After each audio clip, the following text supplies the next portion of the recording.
12:30 पर दोबारा इजलास होगा, लेकिन ये इजलास एक बार फिर ताखीर का शिकार है और मुसलसल ताखीर का शिकार है, क्योंकि अब इस ताखीर में वक्त 35 मिनट से भी ऊपर का हो चुका है। और अब जाहिर बात है अज़ान ज़ोहर भी होगी, नमाज ज़ोहर भी होगी, लेकिन अभी तक ये इजलास दोबारा शुरू नहीं हो सका।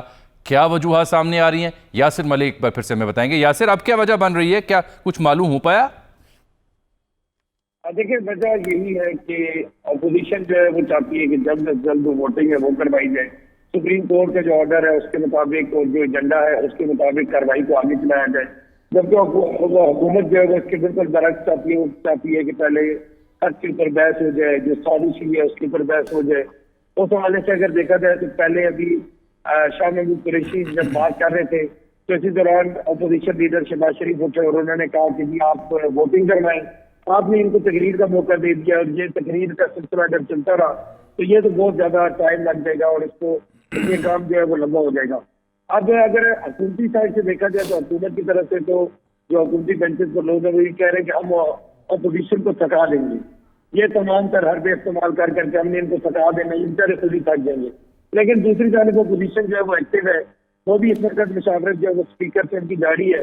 अगर इसी तरह से ये जो स्पीचेस का सिलसिला है अगर इसको मद्देनजर रखते हुए, जैसे शाह महमूद कुरैशी ने स्पीच की है, अभी उनकी मुकम्मल नहीं हुई, जब कौमी असम्बली का दोबारा इजलास शुरू होगा ब्रेक के बाद तो कभी इम्कान यही है कि उनको पहले बोलने का मौका दिया जाएगा, वो अपनी स्पीच जो है उसको कंप्लीट करेंगे और उसके बाद फिर अपोजिशन बेंचेस से एक जो सीनियर पार्लिमानी लीडर होंगे, शहबाज शरीफ के बाद अमूमन देखने में आता है कि जब बिलावल भुट्टो है उनको मौका दिया जाता है। अच्छा यासिर, एक तो खबर ये थी ना कि बिलावल और पीपल्स पार्टी के दीगर सीनियर रहनुमा स्पीकर चैम्बर में गए हैं, वहाँ पे उनसे मुशावरत हो रही है। दूसरी खबर ये भी है कि अपोजिशन लीडर के चैम्बर में शहबाज शरीफ साहब अगर मौजूद हैं तो आसिफ अली जरदारी और दीगर अपोजिशन के सरकर्दा रहनुमा भी मौजूद हैं। वो उस मामले में कुछ मालूम हुआ, क्या तय किया है? देखिए, तमाम जो अपोजिशन लीडरान हैं, पार्लिमानी लीडरान जितने भी हैं वो इस वक्त अपोजिशन लीडर के चैम्बर में मौजूद हैं। साबिक सदर आसिफ अली जरदारी अपने चैम्बर में मौजूद हैं और मुशावरत की जा रही है।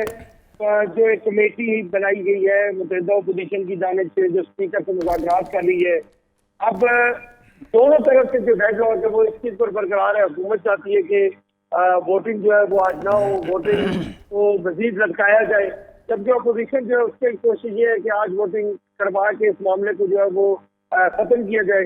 तो अब दोनों तरफ जो मुज़ाकरात का सिलसिला है वो स्पीकर से इस वक्त जारी है और स्पीकर की भी कोशिश यही है कि जल्द अज जल्द जो है वो इस मामले को समझाया जाए।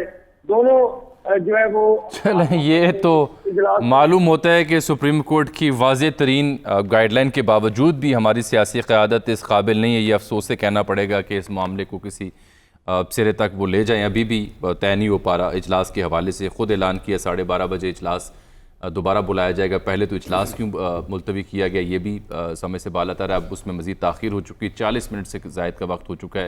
वो जो वक्त दिया गया था 12:30 बजे उससे ऊपर वक्त हो चुका है, लेकिन अभी तक इजलास नहीं बुलाया जा रहा। यासिर, ये तो बता दें नाज़रीन को, आज हुकूमती जो बेंचेज़ हैं उनकी सूरत हाल क्या है, हाज़िरी कैसी है हुकूमती अरकान कौमी असम्बली की, वज़रा कौन कौन वहाँ आपको दिखाई दे रहे हैं? यासिर, क्या आप में सुन पा रहे हैं? चलिए यासिर से दोबारा हम रब्ता करते हैं और फिर बात करते हैं। सलमान गनी साहब, ये तैयारी तक भी मामला जा सकता है? देखें, मैं तो इसको खुशाइन समझ रहा हूँ, इसलिए कि हम लोग जो पार्लिमानी रिपोर्टिंग करते रहे हैं ना, जब इस तरह की कैफियत में स्पीकर ऑफिस में अपोजिशन लीडर या अपोजिशन के लोग चले जाए ना तो कोई मामला सुलझाव की तरफ जाता है। यकीनन स्पीकर साहब को उनकी जिम्मेदारियों का एहसास दिलाया जा रहा होगा और ये मामला हुकूमत की तो तयशुदा पॉलिसी है कि ये उन्होंने मामले को लटकाना है और जिस काम के लिए डायरेक्शन है पाकिस्तान की अदालत उज़्मा की, उस पर किस हद तक ये मलदरामद करना है ये भी कोई बात वाज़ेह नज़र नहीं आ रही। चूँकि उनके अरकान या उनके वज़रा और ख़ुद जनाब प्राइम मिनिस्टर ने जो बात की है उससे लगता ये है, फिर मैं वही बात कहूँगा कि दूध तो देना है पर मेंग ना डाल के। अच्छा ठीक है यासिर, आप जानना चाह रहे थे हुकूमती बेंचेस की क्या सूरत हाल है, हाज़िरी के बारे में कुछ तायुन आप कर सकते हैं और वज़रा कौन कौन से आपको दिखाई दे रहे हैं आज? देखिए, 82 से ज़ायद अरकान है हुकूमती जो इस वक्त बेंचों पर मौजूद है। दूसरी जानिब शफकत महमूद है, उनके हमरा उमर अयूब है जो वफाकी वज़ीर हैं और शिबली फराज भी इस वक्त मौजूद है। हॉल के अंदर ही गपशप का सिलसिला अभी भी जारी है। और इसके साथ साथ जो एहसन इकबाल है वो इस वक्त शिबली फराज से गुफ्तगू करते हुए दिखाई दे रहे हैं यहाँ पे। और अपोजिशन बेंचेस पर भी बड़ी तादाद में लोग मौजूद हैं। अपोजिशन बेंचेस में भी इस वक्त जो है वो बातचीत का सिलसिला जारी है। अरकान आपस में एक दूसरे से बातचीत करते दिखाई दे रहे हैं। तो अब चूंकि स्पीकर की जानिब से 12:30 बजे दोबारा जो है वो कॉल किया जाना था, लेकिन अभी तक नहीं किया गया। और बताया कि जा रहा सेक्रेटेरिएट की जानिब से कि अब नमाज का जो वक्फा है उसको भी इसमें जारी रखा जाएगा। और इसके वक्फे के बाद ही, नमाज के वक्फे के बाद ही इजलास जो वो शुरू हो गया। इस वक्त मुज़ाकरात का सिलसिला जारी है। अपोजिशन की जो कमेटी है वो अभी भी मौजूद है स्पीकर चैम्बर में। चलें, ये हमें अपडेट दीजिएगा लम्हा ब लम्हा, जैसे ही आपके पास ताज़ा मालूमात पहुँचें, कोई इत्तलात मिले कि इजलास शुरू हो रहा है या होने जा रहा है तो ज़रूर आगाह कीजिएगा नाज़रीन को। बेताबी से नाज़रीन को भी हमारे साथ इंतज़ार है। हबीब अकरम साहब, फिर नमाज का वक्फा आ गया है, उसके बाद अगर मुज़ाकरात में मज़ीद डेडलॉक आता है तो नमाज असर भी आन पहुँचेगी, और फिर जारी बात उसके बाद तो इफ्तार का वक्त करीब आन पहुँचेगा, फिर उसके बाद तरावी भी हो सकती हैं, और उसके बाद फिर सहरी तक मामला चलता दिखाई देता है। ऐसा हो सकता है अमली तौर पर? वैसे देखिए, ये चाहे तो सहरी से बात आगे भी जा सकती है, कल की सहरी की नौबत भी आ सकती है। बात असल ये है कि हुकूमत चाहती क्या है। क्या हुकूमत कोई ऐसी चीज़ रिकॉर्ड पे लाना चाहती है या हुकूमत सिर्फ डिले करना चाहती है? अगर तो सिर्फ डिलेइंग टैक्टिक्स हैं तो ये नहायत ये कोई पसंदीदा चीज़ नहीं है पार्लिमानी रवायात पे। और अगर कोई चीज़ रिकॉर्ड पे लानी है, या मिसाल के तौर पे कल एक बात हो रही थी कि इन कैमरा ब्रीफिंग देना चाहते हैं, इन कैमरा ब्रीफिंग है तो इन कैमरा ब्रीफिंग दें, उसके बाद बात आगे बढ़े। इन कैमरा ब्रीफिंग में बात हो रही थी कि सेक्रेटरी खारजा आएंगे, तशरीफ़ लाएंगे और वो बताएंगे कि असल जी वो उस ख़त की हकीकत क्या है।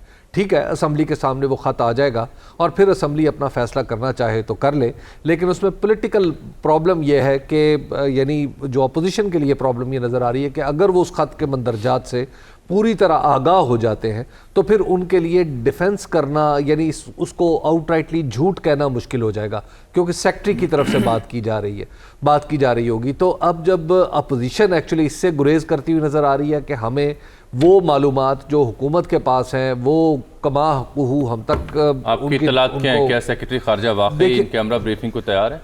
देखिए, मैं इस बारे में तो कोई हतमी बात नहीं कर सकता, क्योंकि इस वक्त तो ज़ाहिर है हुकूमत ऐसी पोजीशन में नहीं है कि उसके अहकामात तमाम के तमाम माने जाएं, लेकिन मेरा ख्याल है कि इसमें हरज नहीं है।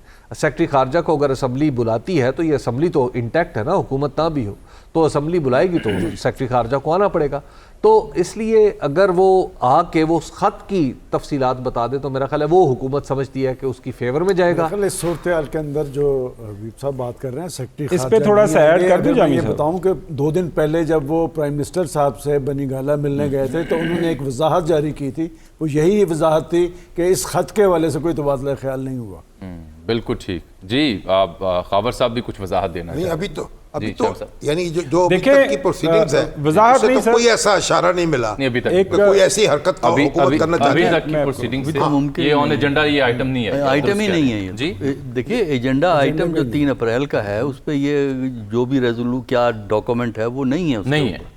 तो मेरे जब नजदीक एजेंडे पे ही नहीं है तो आप उसको एजेंडे को आपको हक क्या हासिल? मैं आपको थोड़ा सा ऐड वो अपना पॉइंट ऑफ व्यू प्रेजेंट कर सकते हैं। ये जो पूरा इस बहस नहीं कर 5 दिन जब ये हेयरिंग हुई ना शामी साहब, ये सुप्रीम कोर्ट के अंदर, वहाँ पे बुनियादी नुक्ता यही था कि जजेस साहिबान ये पूछ रहे थे कि एक मुद्दा है जिसको लेके आपने ये सारे का सारा बयानिया बनाया, इस मुद्दे को बगैर डिस्कशन में, बगैर बहस में लाए हुए डिप्टी स्पीकर ये रूलिंग कैसे दे सकते हैं?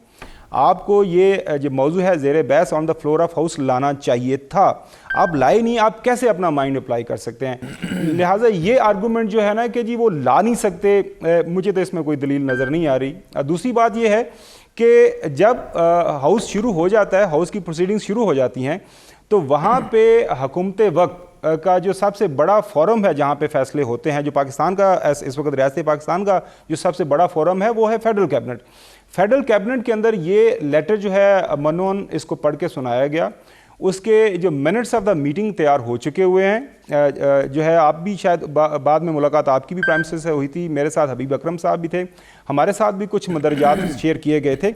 लिहाजा वो मीटिंग जो मिनट्स ऑफ द मीटिंग है वो इन कैमरा जो शेयर किए जा सकते हैं हाउस के अंदर, हाउस को ब्रीफ किया जा सकता है। मैंने पहले भी अर्ज़ किया कि on the floor of house जो भी बहस व मुबासा होता है, जो डिस्कशन होती है, उसके ऊपर किसी आइन और कानून, खास तौर पर कोई कोर्ट जो है उसको पकड़ में नहीं ला सकता। ये सारी बातें आपकी घुमन साहब दुरुस्त हैं, आपकी सारी बातें अपनी जगह दुरुस्त होती है। नुक्ता सुनिए ना, सवाल ये है, अपना ये डॉक्टर साहब का सवाल लीजिए ना, आपकी सारी ये बातें दुरुस्त हो सकती हैं, लेकिन हजरत सवाल ये है कि इसके लिए आपको असेंबली से परमिशन लेनी पड़ती है अगर आप कोई नई चीज इंसर्ट करना चाहते हैं। ये डॉक्टर साहब का नुक्ता है कि ये पार्ट ऑफ प्लान नहीं था, थर्ड का तो प्लान में नहीं है। हाँ, अगर आप